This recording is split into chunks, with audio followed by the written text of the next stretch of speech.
Hi, my name is Jeff, and today I'm going to tell you why is the guy from your class, the one who barely graduated and copied homework, now cruising around in a Porsche, while you, with a degree, discipline, and an actual brain, are still counting days until payday? This isn't luck, and it's not life being unfair. In 2021, a 23-year-old named Sam Bankman-Fried launched a crypto exchange called FTX with zero formal background in finance. 1 year later, his net worth was estimated at $26 billion. Meanwhile, someone you know with a master's degree in economics is working for $1,000 a month. Here's where it gets uncomfortable. A Princeton University study revealed something disturbing. Once IQ passes roughly 120, additional intelligence stops increasing income, and in many cases, income actually goes down. Let that sink in. So maybe the problem isn't you. Maybe the system simply rewards something very different from what you were taught. Today, you're going to see the uncomfortable truth behind why intelligent people often struggle financially, while less competent individuals seem to drown in money. And once you see it, your idea of success won't survive intact. This puzzle was cracked 500 years ago. In 16th century Florence lived a man who understood the game long before modern economics existed. Niccolò Machiavelli served the Republican government until the Medici, bankers with no moral hesitation, seized power. They were ruthless, strategic, cold, and unimaginably wealthy. Machiavelli watched the worst people in the city become the richest.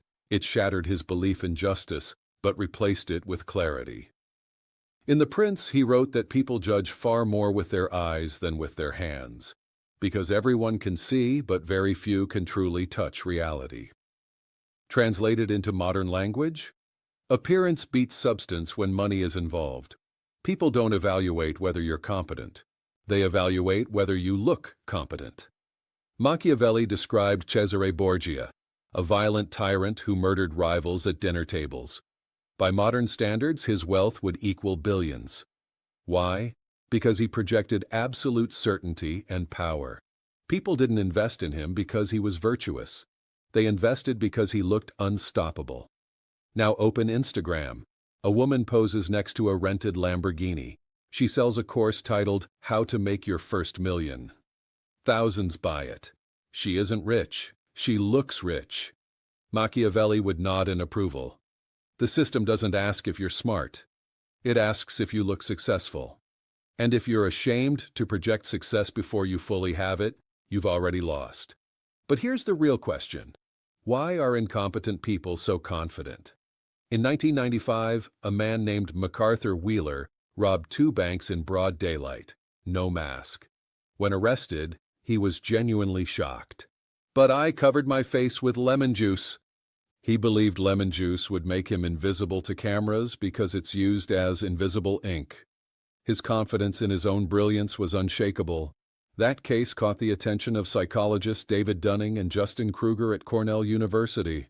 In 1999, they published a paper that flipped our understanding of competence upside down. They tested people on grammar, logic, and humor. The result? Those who scored the worst believed they performed better than 62% of participants. In reality, they only outperformed 12%. They overestimated themselves by more than 5 times. Why? Because the skills required to do something well are the same skills required to evaluate how well you did it. If you lack competence, you also lack awareness of that lack. You don't know that you don't know. Now apply this to business. Adam Neumann founded WeWork, a glorified office rental company. No unique technology, no defensible moat. Yet he convinced investors to value it at $47 billion. How? Absolute certainty.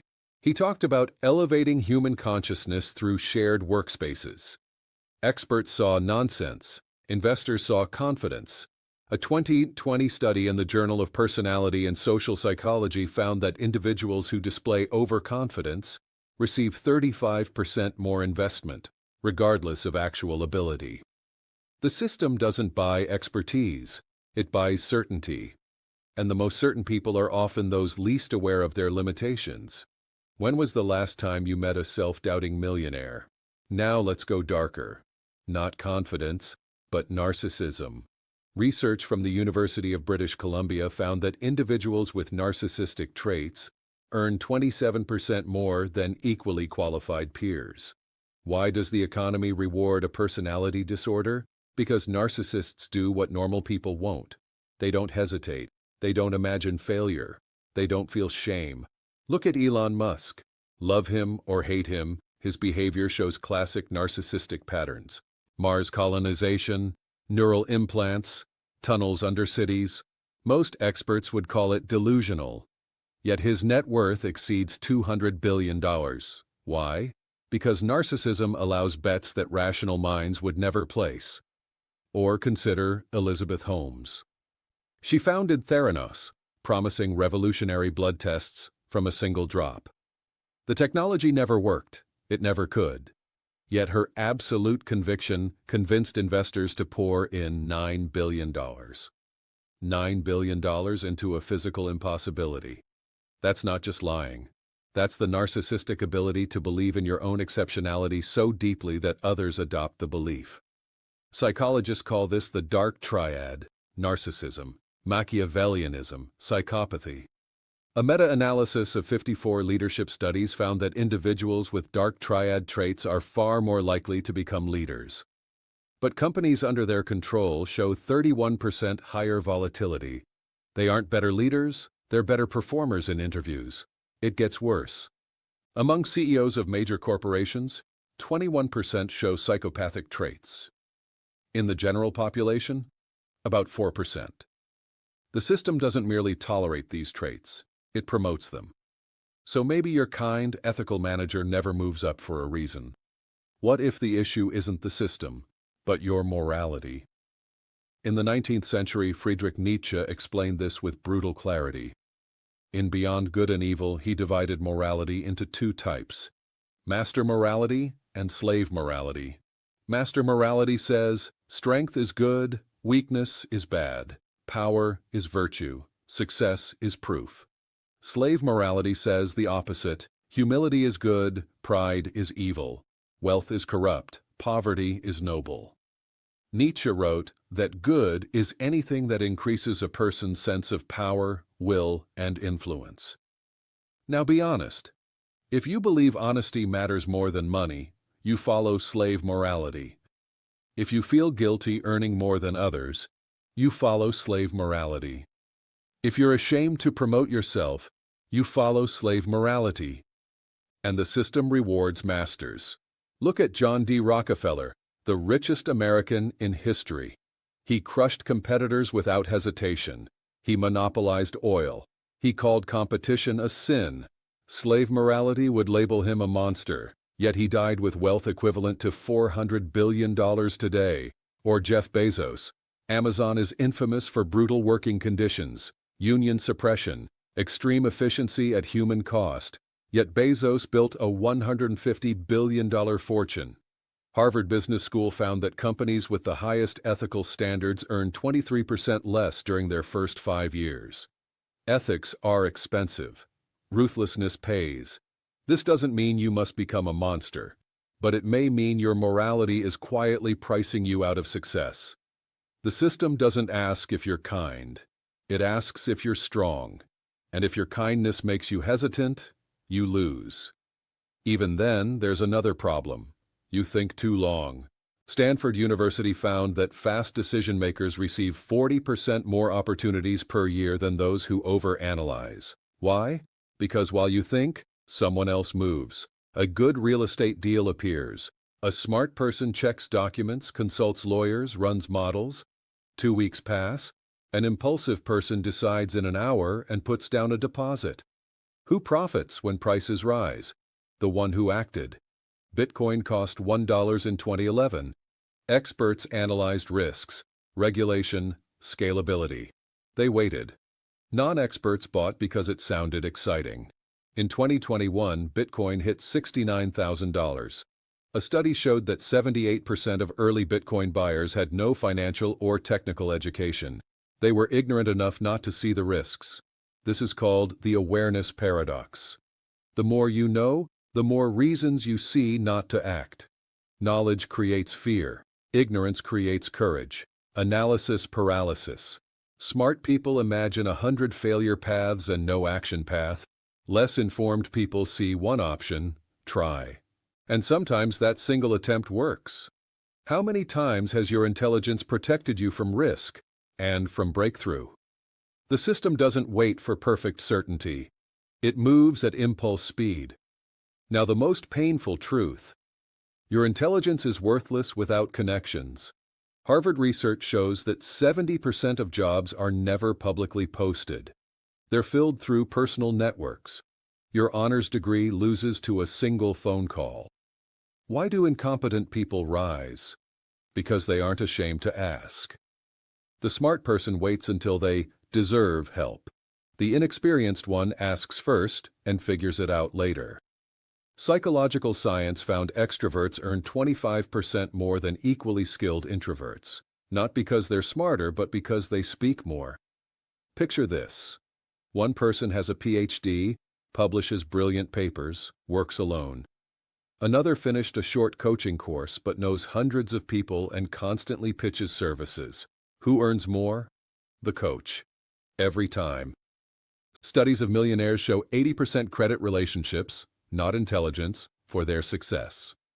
Thomas Stanley's research for The Millionaire Next Door found the average millionaire IQ is 118, above average, not genius. Their real edge? Networks. Your isolation isn't intellectual purity, it's economic suicide. While you quietly refine skills, someone with half your knowledge and twice your connections gets contracts, funding, access. The system doesn't ask what you know, it asks who you know. And if your answer is no one, your intelligence doesn't matter. There's one last reason your mind betrays you. It sees too much. The University of Michigan found people with IQs above 130 take 60% fewer risky decisions than average individuals. Why? They see every possible failure. A smart person sees regulations, competition, taxes, legal traps. An inexperienced person sees customers. Who starts businesses? Those who don't see obstacles. Bill Gates dropped out of Harvard to sell software before a market existed. Steve Jobs built computers in a garage without a plan. Mark Zuckerberg launched Facebook from a dorm room while breaking university rules. These weren't cautious decisions. They were leaps. A study of billionaire founders found 45% dropped out of school, not because they were stupid, but because they didn't see reasons to stop. German philosopher Dietrich Bonhoeffer wrote from a Nazi prison, "Against stupidity, we are defenseless." He observed educated people supporting Hitler, not from lack of intelligence, but from suspended critical thinking. Here's the paradox. Ignorance can be freedom. When you don't see every risk, you aren't paralyzed. You act. Your cognitive load becomes a prison. In a system that rewards action over reflection, lack of knowledge can be a competitive advantage. So what now? First, accept reality. The system isn't fair. It's optimized for a specific personality type. You can't change it, but you can adapt. Jeff Bezos follows the 70% rule. If you have 70% of the information, decide. Waiting for 100% means missing the moment. Decide faster. Set limits. 48 hours for major decisions, no more. Second, practice strategic narcissism. Don't become a psychopath. But project more confidence than you feel. Actors do it. So can you. Repeat before key moments. I know what I'm doing. Your body believes it. Others follow. Third, invest in social capital. 1 hour of networking is worth 5 hours of study. Meet one new person weekly, not to manipulate, but to connect. Each strong connection increases income by 3% annually on average. Fourth, cap analysis. When stuck, ask, what's the worst that happens? Usually, it's survivable. Fear in your head is louder than reality. Fifth, learn from confident idiots. Observe what works, not why. That Instagram guru does something right. He isn't smarter. He's visible. Copy courage, not stupidity. But don't lose yourself. This isn't about becoming a monster. It's about stopping your intelligence from being your jailer. Machiavelli saw the world rewards appearance over substance. Nietzsche explained why power shapes morality. Dunning and Kruger proved confidence often beats competence. Bonhoeffer warned that thinking too much can kill action. They all point to one truth. The system rewards speed, boldness, social skill, and projected certainty, not raw intelligence. Now you choose. You can stay ethical, cautious, analytical, and broke. Or you can adapt. Speed without recklessness, confidence without dishonesty, connection without corruption. This isn't about becoming less intelligent. It's about refusing to let intelligence be the only voice in your head. Maybe the smartest thing you'll ever do is stop being so smart.